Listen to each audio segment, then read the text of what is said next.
আসসালামু আলাইকুম এভরিওয়ান। এই যে দেখেন আমাদের এসএম টেক্স এর নতুন ডিজাইন কিন্তু চলে এসেছে। সবেমাত্র প্রিন্ট হয়ে কিন্তু এই সকল ডিজাইন কিন্তু চলে এসেছে। এই যে দেখেন এরকম ২০ পেজের পেটি রেডি হচ্ছে আমাদের কাটিং সেকশনে। এগুলি এরকম ২০ পেজের পেটি বাই পেটি চাইলে আপনারা নিতে পারেন, অথবা চাইলে আপনারা এই যে দেখেন ভিউয়ার্স আমাদের ৮০ পেজের গাঁটটি কিভাবে রেডি হচ্ছে। এরকম ৮০ পেজের গাঁটটি বাই গাঁটটি প্রোডাক্ট কিন্তু আপনারা চাইলে নিতে পারেন। এটা হচ্ছে একদম ৮০ পেজের গাঁটটি রেডি হচ্ছে। এবার আমি যদি আপনাদেরকে একটু বডির কাপড়টা দেখাই, যে দেখেন একদম সফট মোলায়েম কাপড়ে কিন্তু বডির কাপড়টা প্রস্তুত করা হয়েছে। এটা হচ্ছে নেভি ব্লু কালারের মধ্যে, আর এটা হচ্ছে রানী গোলাপি কালারের মধ্যে। প্রতিটা কালারই কিন্তু চমৎকার হয়েছে। এটা হচ্ছে কাঠালি কালারের মধ্যে, দেখেন প্রতিটা কালারই কিন্তু চমৎকার ভাবে ফুটিয়ে তোলা হয়েছে। ড্রেসটার সাথে ম্যাচিং করে কিন্তু একদম ডিজাইনটাও কিন্তু ফুটিয়ে তোলা হয়েছে।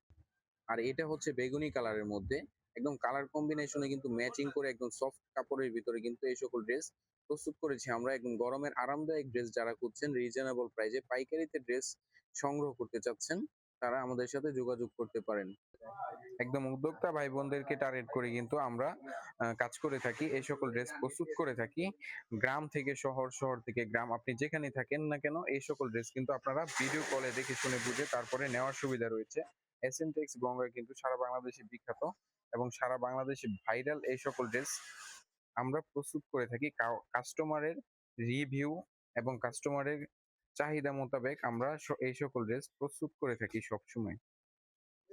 সো যারা কিনা পাইকারিতে কাপড় জাতীয় প্রোডাক্ট নিতে চাচ্ছেন, পাইকারিতে থ্রি পিস সংগ্রহ করতে চাচ্ছেন, যোগাযোগ করবেন আমাদের সাথে। আমরা এসএমটেক্স সবসময় চেষ্টা করি ভালো কোয়ালিটিফুল প্রোডাক্ট নিয়ে আসার, ভালো কোয়ালিটিফুল প্রোডাক্ট তৈরি করার। ক্যাপশনে নাম্বার দিয়ে রেখেছি, আপনি বাংলাদেশের যে কোনো প্রান্তে থাকেন না কেন এই সকল প্রোডাক্ট আপনি সহজে ভিডিও কলে দেখে শুনে বুঝে কিন্তু সংগ্রহ করতে পারেন, পারচেজ করতে পারেন আমাদের কাছ থেকে। সো আজকের ভিডিওটা আমি এখানে শেষ করব। আল্লাহ হাফেজ।